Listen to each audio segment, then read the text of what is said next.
इस वीडियो का पूरा श्रेय एडुटेरिया ग्रुप को जाता है। Hello guys, welcome to IQ plus academy. आशा करते हैं आप सब अच्छे होंगे और अपनी तैयारी को बेहतर तरीके से कर रहे होंगे। तो दोस्तों, आज की इस वीडियो में हम लोग लेकर आए हैं एडुटेरिया का ही प्रैक्टिस सेट BSSC CGL के लिए, है ना। तो चलिए दोस्तों, वीडियो को शुरू करते हैं फटाफट। आज का अपना पहला क्वेश्चन है, भारतीय संविधान में सर्वाधिक प्रभाव निम्न में से किसका माना जाता है। दोस्तों, इस बात को समझने के लिए एक मैं पॉइंट बोलना चाहूँगा। देखिए, जो भारत आज़ाद हुआ था ना 1947 में, आपको पता है 47 में भारत आज़ाद हुआ था, और उसके बाद से जब संविधान लागू होने तक 1950 में लागू हुआ था, आपको पता है ना, 26 जनवरी 1950 को लागू हुआ था। उस समय तक जो देश चला था ना, जिस कानून व्यवस्था से चला था ना, वो आपका भारत सरकार अधिनियम 1935 ही है दोस्तों, है ना, याद रखिएगा। तो ये बहुत बड़ा रोल प्ले करता है। और इसके अलावा अगर मैं आपको डाटा की वाइज बात करूँ तो आपका जो भारत में टोटल भारतीय संविधान में जो टोटल अनुच्छेदों की संख्या है ना 395 है, जैसा कि हमें पता है। और इसमें से जो 250 अनुच्छेद है ना दोस्तों, ये आपका भारत सरकार अधिनियम 1935 से ही लिया गया है दोस्तों। तो ये भी आपका क्लियर हो गया कि यहाँ पे आधे से अधिक जो अनुच्छेद लिए गए हैं वो भारत सरकार अधिनियम 1935 से ही लिए गए हैं। अब मैं एक दो पॉइंट अगर मैं बात करूँ तो देखिए, न्यायपालिका जो है भारत की, आपका जो लोक सेवा आयोग है, और इसके अलावा CAG है, कैग जिसको बोलते हैं। तो ये तीन चीज़ें जो हैं, और इसके अलावा अब देखिए, प्रांतों में पहले क्या हुआ करता था, द्वैत शासन था, तो उसको हटाकर केंद्र में स्थापित कर दिया गया द्वैत शासन। एक आपका सेंट्रल गवर्नमेंट होल्ड करती है और स्टेट गवर्नमेंट होल्ड करती है, ये हो गया ना। और इसके अलावा मैं बात करूँ, देखिए द्विसदनीय भी इसी अधिनियम के तहत आया है। द्विसदनीय जैसे लोकसभा और आपका राज्यसभा होता है ना, तो वो भी चीज़ें यहीं से आई है ना। और इसके अलावा मैं एक और पॉइंट बता दूं आपसे, तो देखिए भारत में जो सुप्रीम कोर्ट और RBI की स्थापना की गई है ना, वो भारत सरकार अधिनियम 1935 से ही की गई है दोस्तों। तो मुझे लगता है कि अब ये क्लियर हो गया होगा कि इसका कितना बड़ा प्रभाव रहा है अपने भारतीय संविधान में, है ना। चलिए अगला प्रश्न क्या कहता है, भारतीय संविधान द्वारा प्रारंभ में कितने मौलिक अधिकार प्रदान किए गए थे।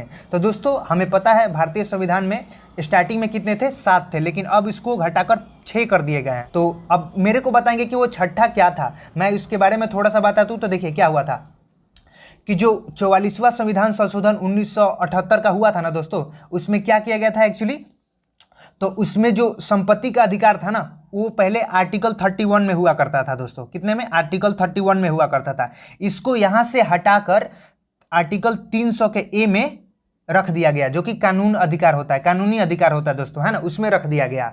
तो मुझे लगता है ये क्लियर हो गया होगा आपका। चलिए अगला प्रश्न देखते हैं दोस्तों। अगला प्रश्न क्या कहता है, राज्य के नीति निर्देशक सिद्धांतों में से कौन सा गांधीवादी दर्शन पर आधारित नहीं है। तो देखिए दोस्तों, इसमें कौन सा है ऐसा सिद्धांत जो गांधीवादी दर्शन पर आधारित नहीं है, गांधीवादी दर्शन। अब देखिए दोस्तों, इसमें आपका राइट आंसर ऑप्शन D हो जाएगा। मजदूरों का संरक्षण जो है ना दोस्तों, ये गांधीवादी दर्शन में आधारित नहीं था। चलिए अगला प्रश्न क्या कहता है दोस्तों, देख लेते हैं। केंद्र सरकार किसकी सिफारिशों के आधार पर भारत की समेकित निधि से राज्य को सहायता अनुदान करती है। देखिए दोस्तों, यहाँ बात हो रहा है किसकी, सहायता की, राज्य को, है ना। तो ये दोस्तों होता है वित्तीय आयोग की सिफारिश से, आप याद रखेंगे, है ना, वित्तीय आयोग की सिफारिश से। ये एक्चुअली 280 आर्टिकल बताता है कि जो राष्ट्रपति होते हैं ना दोस्तों, वो क्या करते हैं, 5 साल के हर एक अंतराल पे क्या करते हैं, वित्तीय आयोग का केंद्रीय स्तर पे गठन करते हैं, और वही सिफारिश देती है। अगला प्रश्न देखते हैं दोस्तों, भारत में अवशिष्ट शक्तियां निहित की गई है कहाँ पे। तो दोस्तों, भारत में अवशिष्ट शक्तियां जो है ना, वो केंद्र सरकार के पास है दोस्तों। क्यों, क्योंकि देखिए, एक होता है आपका जो 8वीं अनुसूची है, 7वीं अनुसूची है, 8 अनुसूचियों में से 7वीं जो अनुसूची है, उसमें 3 सूचियां है दोस्तों, एक संघ सूची, राज्य सूची, एक समवर्ती सूची। और इन तीनों के विषय में अगर कोई भी ऐसा पॉइंट आता है जो लिस्ट में नहीं हो, तो वो चीजें सीधे सीधे किसके पास जाती है, इसका अधिकार जाता है दोस्तों, तो वो केंद्र सरकार के पास होता है, अगर कोई विषय में ना रहे तो। इसका राइट आंसर ऑप्शन ए हो जाएगा दोस्तों। तो मुझे लगता है ये भी समझ में आ गई होगी। अब आप मुझे सूचियों में कितने विषय हैं आप हमें कमेंट में जरूर बताएंगे। देखिए दोस्तों, आप जितने भी क्वेश्चन का आंसर आप जानते हैं उसको कमेंट में बताते चलेंगे, जिससे आपको भी अपना जो प्रिपरेशन है वो एनालिसिस होते जाएगा।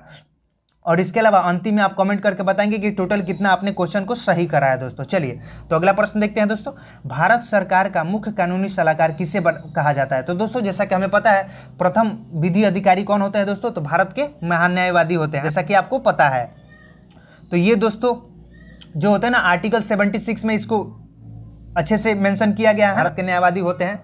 तो ये एक्चुअली अभी भारत के महान्यायवादी कौन है दोस्तों, तो आप हमें कमेंट में जरूर बताएंगे। चलिए अगला प्रश्न क्या कहता है, भारतीय संविधान के किस अनुच्छेद के अनुसार राज्य विधान परिषद बनाई या समाप्त की जा सकती है। दोस्तों देखिए, राज्यों में जो विधान परिषद होता है ना, उसको बनाया और हटाया जा सकता है, ये संविधान के किस अनुच्छेद में लिखा गया है, ऐसा है ना। तो दोस्तों इसका जो राइट आंसर हो जाएगा अनुच्छेद 169 हो जाएगा। दोस्तों अब देखिए मैं इसके बारे में थोड़ा सा बता दूं, जो बंगाल है ना दोस्तों, वो अभी अभी राज्यों में लागू करने की बात कर रहा है दोस्तों, अप्लाई करने की बात कर रहा है ना। तो उसके लिए उसने जो भी प्रावधान है वो उसको अप्लाई भी कर चुका है, मतलब उसको पारित भी कर चुका है लगभग। अब फाइनली थोड़ा सा टाइम लगेगा, उसके बाद हो जाएगा उसका। और इसके अलावा मैं एक और बात बता दूं आपसे कि जो आंध्र प्रदेश है ना दोस्तों, वो चाहता है कि उसके राज्य से विधान परिषद हट जाए। तो कहीं ना कहीं ऐसा हो सकता है कि देखिए अभी टोटल विधान परिषदों की संख्या जो है अपने टोटल देश में वो है 6 राज्यों में है दोस्तों, है ना। अब देखिए बंगाल आता है और आंध्र प्रदेश जाता है, तो क्या हो जाएगा दोस्तों यहाँ पे, तो मुझे लगता है कि फिर भी टोटल संख्या 6 ही रह जाएगी। लेकिन अगर आंध्र प्रदेश ऐसा नहीं कर पाता है तो बंगाल आने से क्या हो जाएगा, टोटल संविधान जो विधान परिषद है वो उसकी जो संख्या हो जाएगी 7 हो जाएगी अपने देश में दोस्तों। तो याद रखिएगा ये बात, है ना।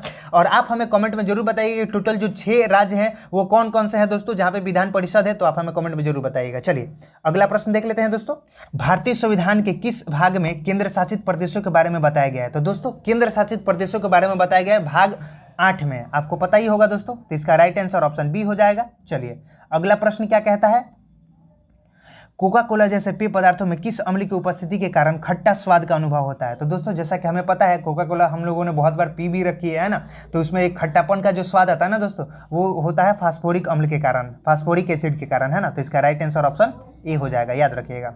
अगला प्रश्न क्या कहता है, इलेक्ट्रॉन का एंटी पार्टिकल होता है। दोस्तों इलेक्ट्रॉन का जो एंटी पार्टिकल होता है ना वो होता है पॉजिट्रॉन, याद रखिएगा, ऑप्शन बी इसका राइट आंसर। ब्रह्मांड में सर्वाधिक तत्व पाए जाने वाला तत्व कौन सा है। तो दोस्तों जैसा कि हमें पता है अर्थ के एटमॉस्फेयर में सर्वाधिक तत्व पाए जाने वाला है नाइट्रोजन, और ब्रह्मांड में दोस्तों हाइड्रोजन हो जाता है, क्योंकि सबसे हल्का गैस होता है तो सबसे ऊपरी वाला लेयर में होगा ऑफकोर्स। तो इसका राइट आंसर ऑप्शन ए हो जाएगा दोस्तों, याद रखिएगा, है ना। चलिए, स्थिर ताप पर गैस की नियत मात्रा का आयतन उसके दाब के व्युत्क्रमानुपाती होता है, यह नियम क्या कहलाता है। तो एक्चुअली दोस्तों ये जो टोटल ये जो कथन जो कहा गया है ना दोस्तों, ये कहा गया आपका बोल्ट्ज के नियम में, है ना। बोल्ट्ज का नियम यही बात बताता है दोस्तों कि जो आपका वॉल्यूम होता है ना, आयतन होता है ना, वो एक्चुअली प्रेशर के क्या होता है, व्युत्क्रमानुपाती होता है, इन्वर्सली प्रोपोर्शनल होता है दोस्तों, है ना। तो याद रखिएगा दोस्तों। चलिए अगला प्रश्न क्या कहता है दोस्तों, धुआं किस प्रकार के विलयन का उदाहरण है। तो दोस्तों जैसा कि हमें पता है धुआं जो है वो गैस से ठोस में एक्चुअली वो होता है ना, विलयन होता है। तो ये इसका राइट आंसर ऑप्शन बी हो जाएगा दोस्तों। अगला प्रश्न देखते हैं, ऑक्सीकरण या अवकरण दोनों जैसे आचरण करने वाला पदार्थ निम्न में से कौन नहीं है। दोस्तों जैसा कि हमें पता है ऑक्सीकरण और अवकरण का बिहेव करने वाला सल्फाइड और ये जो ऑक्साइड होती है ना, इसका जो ग्रुप होता है यही करता है दोस्तों। तो इसमें आपका ये तीनों सही हो जाएगा, लेकिन जो ऑप्शन डी है नाइट्रिक अम्ल, ये एक्चुअली इसके तरफ बिहेव नहीं करता है।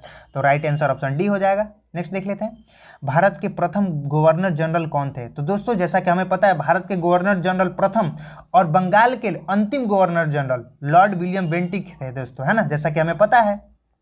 अब देखिए इनके बारे में थोड़ी सी बात कर लें तो इनका जो कार्यकाल रहा है एक्चुअली वो 1828 से 1835 तक रहा, आपको पता ही है 35 तक रहा। अब इन्होंने कुछ कार्य किए जो कि बहुत ही मतलब एग्जाम में पूछे जाने वाले क्वेश्चन बनते हैं, जैसे कि आपका सती प्रथा का अंत किया इन्होंने, कोलकाता मेडिकल कॉलेज की स्थापना करी इन्होंने, है ना, ठगी प्रथा को बंद किया इन्होंने, है, मैकाले की अनुशंसा पे अंग्रेजी माध्यम को शिक्षा का माध्यम बनाया, अंग्रेजी को एक्चुअली।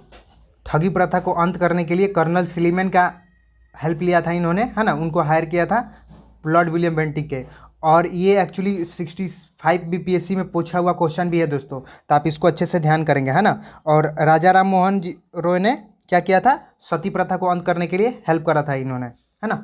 चलिए ध्यान रखिएगा। अगला प्रश्न है, भारत की प्रथम महिला आईपीएस कौन थी। दोस्तों जैसा कि हमें पता है किरण बेदी भारत की प्रथम महिला आईपीएस थी। इसके अलावा यहाँ पे जो 3 ऑप्शन दिख रहे हैं दोस्तों, ये कहीं ना कहीं सब के सब प्रथम महिला ही कुछ थी। जैसे देखिए फातिमा बीबी जो थी प्रथम महिला जज थी, लीला सेठ जो है दोस्तों प्रथम महिला मुख्य न्यायाधीश रही, है ना, ये रही आपकी सुप्रीम कोर्ट की, ये रही हाई कोर्ट की, और ये हो गई आपकी प्रथम महिला आईएएस, याद रखिएगा दोस्तों।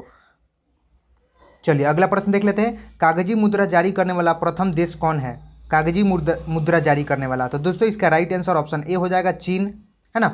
चलिए फॉलबैक शब्द निम्न में से किस खेल से संबंधित है दोस्तों। तो फॉलबैक जो है वो फुटबॉल से संबंधित है। अगला प्रश्न है, भारत में सर्वप्रथम किस वर्ष राष्ट्रमंडल खेलों में भाग लिया था? तो दोस्तों भारत ने सबसे पहले राष्ट्रमंडल खेलों में भाग लिया था 1934 में दोस्तों। और यही बात अगर मैं करूँ राष्ट्रमंडल खेलों का सबसे पहला गेम कहाँ हुआ था और कब हुआ था, तो ये आपका कनाडा के हैमिल्टन में 1930 में हुआ था दोस्तों, याद रखिएगा, है ना। चलिए अगला प्रश्न क्या कह रहा है, देखिए दोस्तों यहाँ कुछ मैथ के क्वेश्चन है, तो मैं चाहूँगा कि इसको मैं बोर्ड पे कराऊँ। बोर्ड पे कराने से क्या होगा कि इसमें जो टाइम टेकन होगा और मैं इसको ट्रिक में भी बहुत अच्छे से एक्सप्लेन कर पाऊँगा, और इस सारे के सारे मैथ और रीजनिंग वाले क्वेश्चन को मैं चाहूँगा कि बोर्ड पे बताऊँ, तो आप उसको जरूर देखिएगा दोस्तों। तो आज की इस वीडियो में मुझे लगता है कि अभी यहीं पॉज करना चाहिए, और इसके बाद मैं आगे वाले सभी को मैं वीडियो पे बोर्ड पे बता दूंगा दोस्तों। धन्यवाद।